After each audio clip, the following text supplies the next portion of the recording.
Hi guys to everyone, it's Ada from Poison Throat. Today we have with us a solo guitarist, a musician, an amazing guitarist, Giuseppe Taormina from my hometown, but right now living in Austria. First of all, how's it going? Yeah, all good. Thank you. Nice to be back here with you. Yeah, it's always like people doesn't know, but we tried to do this interview a couple of years ago. So my update about your solo album, it's a little bit old. Of course, first of all, congratulations to release a solo album because it's not easy. It's bold. It takes a lot of courage to put out something. It's just yours, especially as a guitarist, not with all musician behind you as a band. But before speaking about that, Broken 24, what about a question that I asked you a lot of times, but I'm going to ask you again, and you're going to talk more better about your music journey? Because of course, I know you're an amazing guitarist, people know it as well, but how did you become such a talented musician? So how did I start, basically? I think I found out at home like an album, and it turned out to be like the Led Zeppelin one. So I started to listen to it. I never heard something like that before. I was never in touch with rock music, I think, like with just normal music, Yeah. It was like a shock to me. Like, see, that was it was really incredibly cool. And then so I started to research a bit. Yeah. And I once saw like the lives from Led Zeppelin with Jimmy Page playing live with his Dragon pants. I will never forget that. And it was for me so cool with his Les Paul. And it was like, wow, that's what I want to do. And then I decided, okay, let's try. And I started my journey with guitar. And I think since I started, I never stopped. Yes. It was like full time, all the time, 8-10 hours a day. But I couldn't do anything without it. You did it like, you started as by your own, but then you went out to study like, I don't know, music school, music academy, something, or just went by your own? Yeah, it was like I immediately started like with a teacher, but I just did like something like 1 or 2 months, not so much. I don't remember why then I stopped. I think maybe I don't know. But then I continued, of course, playing by myself. And then I wanted to get better, so I went to different teachers, 2 or 3. Yeah. Until I found my teacher. Then it was my teacher till the end, basically, till I moved here to Austria. So it was, but it was inside a kind of it was a guitar teacher outside, or it was inside some school or something? Basically, I found him. Okay. Luckily, I was really lucky to find him. Then he joined a guitar school. Okay. And as a teacher, of course. So then I went to the guitar school when he was teaching, but I went basically for him, of course. Yeah. Then I got a degree there, and because it was like a professional modern music school, and then I started teaching there, like guitar, music theory, and these things. Yeah. So I can imagine that aside to be a musician, you as well like teach music as well. Yeah, is what I do. Like I'm a full-time musician right now. Okay. I play a lot, and I teach a lot. Also, I have my private students. Then I have I teach in some schools. It's just to say, to people to watching this interview as well. You give as well, not only physical lesson, but as well, I think also online. Yeah. Online. So let's say, and I can guarantee that you're a good musician. I can guarantee. I mean, I can know for sure. So, and I mean, you went out as well, like you're saying, you start to play guitar, and of course, like I know that, but people don't know that. The first, I actually don't know, to be honest. I never asked the first day that you put your feet on the stage. Let's call it stage. It's not properly stage, but you put the feet on the stage. Let's say like that. Yeah. How did you feel that? Did you feel it? And I mean, you were really young when you went on the first time on the stage, even in Sicily. Yeah, I think I was like 15, maybe. It was like the first time, 15 or 16, something like that. Probably 15. It was like, you remember the place? It was like the Barcolo, you remember? There? I think it was the other one. Was Barcolo? I think it was Barcolo first, yeah. Oh, Jesus, it still doesn't exist, the place, not the things. So you played there your first live show. I mean, how did you feel? Because, of course... I think, it was there. No, it was, I don't know. Maybe before stepping into the stage, it was like a bit scary because I don't know how, but the place was full. How come? Yeah. But once I was there, I don't know, it felt just natural. I don't know. It's like I just stepped in the first time, but I'm still there. And I don't want to go. I mean, now, you're not still at Barcolo. You moved to the... Because, of course, you went throughout these stages, let's say, this venue, which were, just, let's say, really underground venue, beautiful venue, but really underground venue, throughout bigger stage as well, with your musical project. And with your eyes, when you were like 15 years old, the guy that were playing that Barcolo the night, and seeing you today playing in bigger stage, I mean, how does it feel? I mean, what did Giuseppe of today would say to the 15 years old guy today? Well, I would say, just stick with practice, and you will do it somehow. Just if you want to, you do it. I mean, I still didn't make it, but I'm still trying hard. And, you see, then as you said, you start on a small stage, then you end up playing besides with your heroes, which happens to you as well. Testament, happening to share the backstage with Dave Lombardo or something like that. How did you feel? I mean, share with you in this experience, because I mean, there's no secret that from the CC, the place where we came here, it's not easy for musicians, not because they're not talented, but it's not easy to step up. We had amazing musicians still today here, we have in Sicily, but you made a step and you actually made something that I think no one before you ever did, at least in the contemporary area in Palermo. So how did you feel to play with your idol, for example? Sharing the stage, sharing a day, it's not something that you see every day. It feels strange. I have to say, it feels strange. It's something that you cannot really realize. It's like, it's not true, but you are there doing it anyway. That I don't know. I still didn't get used to it. I mean, I'm not putting myself at that level. Of course, I'm not. But it happened that I played some festival with them, and that was really an amazing experience for me. Yeah, sharing this. Yeah, especially because you mentioned Dave Lombardo, for example.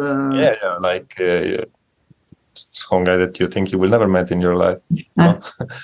But it happens because life is unpredictable, and of course I can imagine one day already, because in my opinion, knowing you as musician and as well listening to your music, because you're very versatile, because you can confirm that you went throughout a lot of different genre of music. You can play all of them. So I think that, but I don't know why I always picture you as a musician. Imagine you, playing with Nuno Bettencourt on the same stage, together, Midnight Express. I don't know. No, I think you have it. You have the Nuno Bettencourt vibe. You have that. Being the versatile musician, because it's a fucking versatile musician, a lot. Yeah. But at the same time, the style of playing is not that super virtuoso one. It's just the Paul Gilbert, Nuno Bettencourt style, let's say.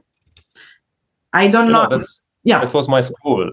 Was my school. I think I watched every single video of Paul Gilbert and Nuno Bettencourt that I could find, teaching videos. They are my heroes. I really grew up with them. I mean, I was looking at their video I think 8 hours a day for some years. So and as well, of course, you covered as well in your social media some of their music, with your guitar, and that's you play it really good. So who knows? Maybe one day we will see shows with you and Nuno Bettencourt. I mean, never say never. One day that I finally interview him. Because I have to. This is my ultimate goal after Coverdale. First Coverdale and then him. And then I'm going to give you his contract. So you can make the live show. But of course, I mean, like I said, you played throughout different band, different genre. However, feel, I mean, because of course you can grow up having, well, let's say your own base. I don't, basic could be hard rock, whatsoever. But you go out throughout different, completely extreme genre. So how was for you playing and doing, moving through this different shade of metal, of music? Yeah, I mean, as you said, I started like with rock. That was my first love. Then I went to blues and then more hard rock, like the glam era. You know, Extreme, Razor X, Poison a bit. So these things. But I don't know. For me, I'm kind of a music nerd. I really love music. It really doesn't matter what kind of genre it is. If there is something good and I like it, then I love it. I want to play it. You know, it happens that I play pop. It happens that I play some random country. It happens that I play every kind of metal. Yeah. I really played everything till now, and I studied a lot. I studied jazz, I studied some fusion, I studied, like I said, blues and a bit of classical. And I played also gigs of all kinds, and I'm still doing that as a session man. Sometimes it happens. Someone calls me, like, play also concerts. But you know, the feeling that you get playing metal in front of people, it's something completely different. But between the metal genres, I don't feel any difference for me. I really like all of them when I'm playing them live. So even technically, of course, changes technically going throughout. Let's say, I don't know, black, death. You always kind of express yourself. Doesn't matter how which is the genre. Yeah, I like it. Even if there are no guitar solos, I'm still fine with it. I still like it. I still enjoy it. Yeah, that's and you think that all this, because playing different musicians in different projects, kind of influenced your solo album a little bit? Yeah, absolutely. Because my solo album, maybe you can say that it's metal, because there is a lot of distortion. That's true on some fast parts, but there is an influence from all the sides. Like, I don't know, you can hear a lot of popish influence for some things, but maybe put in a metal way, Which pop? We want to know which pop. Which pop influences? There's no shame. Some chorus-like things. Okay. That in a guitar way, of course, like trying to think more like in a singer way, like in a popish style. I don't know. There are some things that influenced me, but there is a lot of course, of metal, as you said, but also of experimentation. Like, because I'm also a huge fan of Radiohead, so I like to experiment like with sounds. Okay. And things that we found out recently about Radiohead as well. No one expects that. I don't know why. Yeah, I mean, I always expect Whitesnake, this thing from you, like this band, or type of negative, when you. And mainly the most, let's say, hard rock glam scene. But of course, I can understand some other type of music. I mean, we change, we grew up. We never stayed the same. We always had new music in our influences. But of course, I mean, you could have released albums and you did it with bands, but what brought you to take the decision to say, okay, now it's time for myself to release my own album, my own music? Because it's your feeling. I think it's you behind that. Everything is you. Which was why were you choose to do that, and especially what was the feeling why after it was released? Because it's putting yourself, like the vulnerable part of yourself, out there. That is true. I mean, when you work with bands, you are not completely free. You have to stick to some things, to some rules, to some themes. I don't know. It's like you have to stick to the idea of the band. You have to talk with other people and say, everything is okay. This riff, I don't know, will work. This verse is okay. This is not okay. You always have to find a compromise. With a solo album, no. You just do really what you want. It's okay if it's really so eccentric for some things. You can put together all the things exactly how you like it. And it's, I think, really hard to find this in a band context. And since I grew up like with all these heroes, you said Nuno, Paul Gilbert, Jason Baker, Marty Friedman, all of them, they released a lot of of course, like solo album, like instrumental and guitar wise. So I wanted to try doing it, like, but in my own way. Which is your own way. Yeah, the feeling when it came out, it was strange because it took really so long. The album is more than 2 years is ready, I think. But you know, I wanted to plan it really good and to make some videos and do the stuff, and it took so long that I didn't really realize it came out. But it was like it was out, and okay, wait. It was out, Look, okay, my album, yeah. it's already old. I already want to change some things, and maybe write other new things. Just leave it like it is. Good. Yeah. And I mean, of course, it's like I said, it's a good way as well to show to the people what you're capable of, at least in this moment of your life and the previous moment, because more you grow up with the years, more, of course, you change as well in the way of playing. But in this, it's like a still a frame of you in this moment and in the past years, this album. So don't change nothing. It's not Still of the Night, it's Still of Just Happens. It's something like that. But about, of course, because the title, Broken 24, I can maybe relate it to, I don't know, when you were 24, you were broken. What could be related? No, basically it's not like that. Even though I think I was around 24, 25 when I wrote it. Well, the title came really at the end, like it refers to the I Ching. Okay. Like the 24th chapter. Okay. It's like that one that represents like the change, you know, the future coming, the complete destruction and disappearing of the past, and this some kind of a sacrifice that you need to do to move on. And if you do it, you achieve your goal, you know. That was like the thing. And then it was really, I think it was also the reason why I did this album, like you said, like to freeze myself, like that's me now, but I also want to go on, you know, to move on.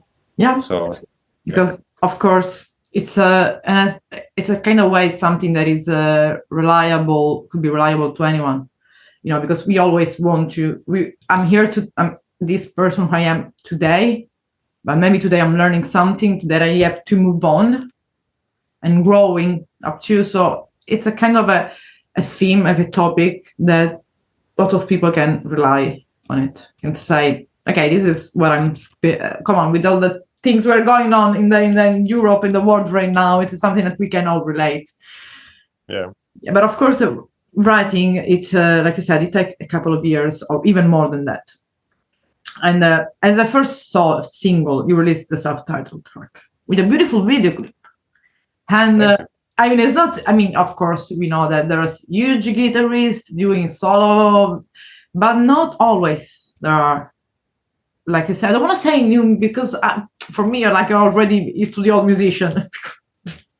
People, but let's say that being young as well in the scene and going out with a full album with your own video clip, usually we saw, you know, with all bands like Beast, Schizophrenia, let's call it the young, the new wave of music in Europe, extreme or not. But then you went with your solo videos. This is well like a kind of bold and brave things to do, because it's not easy. Just it's you on the clip, it's you the one who's speaking and singing and drumming. It's everything from your guitar. The lyrics, the even if they're not spoken, the lyrics came through the guitar. So as well, like recording a whole video for yourself, and you were the main character. I mean, how was it? Like, for example, the day you're recording a video, how do you feel that? Because we don't see that like really daily. Yeah, how was it? It was kind of strange, as you said, like I'm the only one there, so I'm the only one who can fail. If there is some bad thing, that's me. That's just me. So everything is in my hands. So it was like a kind of a strange, but you know, anyway, it felt good. It felt natural. And yeah, it took really long making this video. It was like a full day session. John helped me. Okay.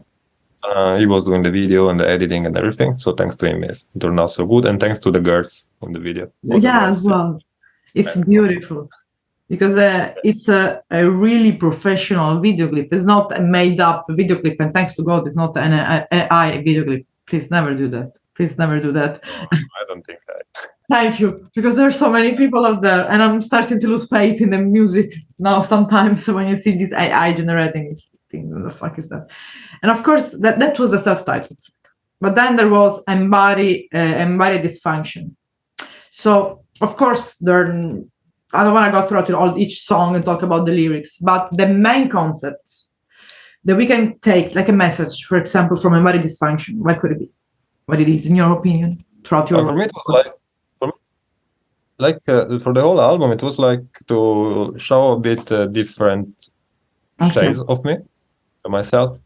Like in this Broken 24, there is really like the craziest part, like the explosion, the calm down, the fast part. Yeah. And Body Dysfunction was for me more like a technical thing.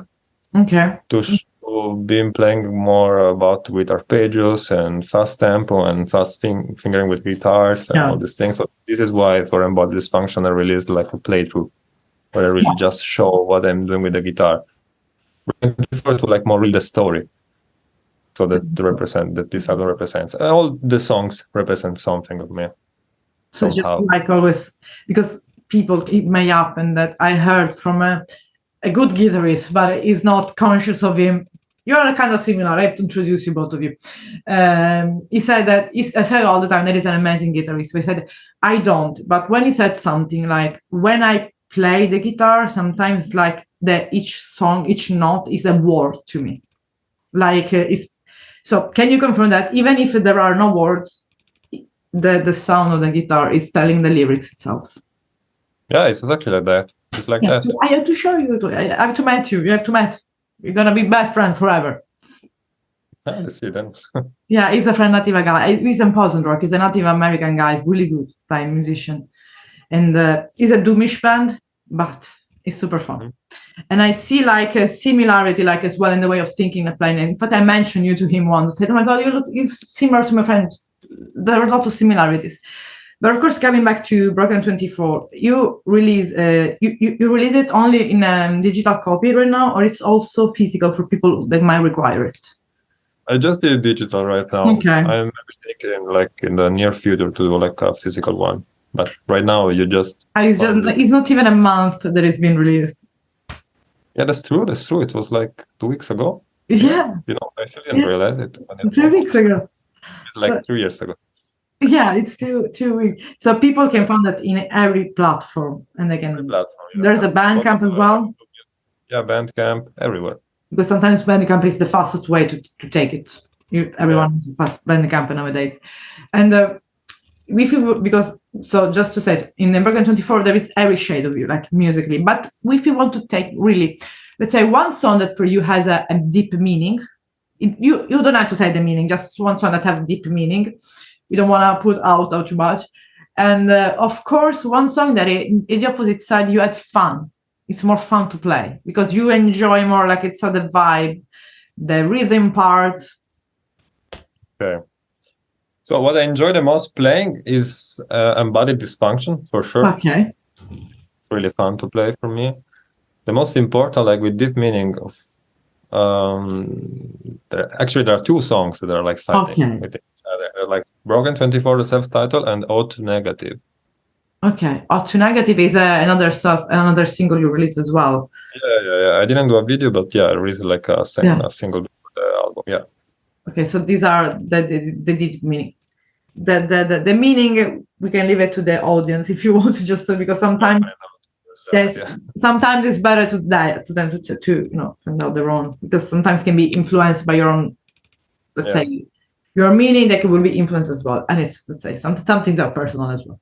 So, but coming back to talking a little bit about the live shows as well, apart, you're planning. I mean, did you think, or did you ever thought about putting Broken 24 on a stage with you? I did once.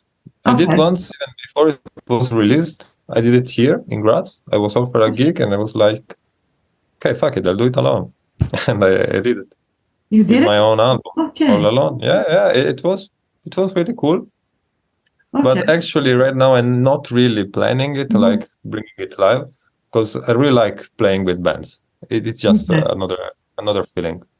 So let's say that if people want to see lives of you, like live shows, there's gonna be with other projects all around. I don't know if you might say it, of course. For example, which is the closest live show you have planned?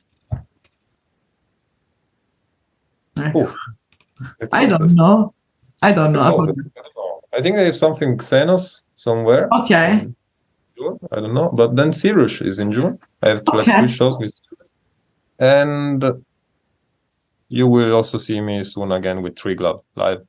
Okay, it's but with the Tiyris and Xenos, it's gonna be in Italy or outside? I think in Europe. With Tiyris is in Poland. The first one is first of June. Congratulations! It's a good band. I tell people to check them out. It's a good band. Congratulations. And with the Xenos, it's gonna be as well in Italy. I think it's in Germany. Also check them out. Yeah. Just let me. You have to check it out about that. Really not so much. I had one show in Italy with Tiyris this year, but you will see. Yeah, that's good. So yes, this as well to show that there's kind of versatile. That's the part of you that play in the band, but it's as well the Broken 24 version of it, which is the full album and is your first full album. It's your first full album out. Yeah. Okay. Yeah. So I said to the people just to take a listen, because this is a kind of curriculum vitae as well to show into the people what you're capable of. And you can say to the people that for Broken 24, they can check it out on the platform. And for everything concerning you are on social media, and I will put all the link. So if they want to see some live shows, it's going to be always updated in your social media, we can say. Yes. Okay. And for at least at the moment, thank you so much, Giuseppe, for this interview. Finally, we can put it out. It's you. And let's see you soon in Graz or in Europe or in Palermo. Who knows? Always in the corner. Yep. Always in the corner.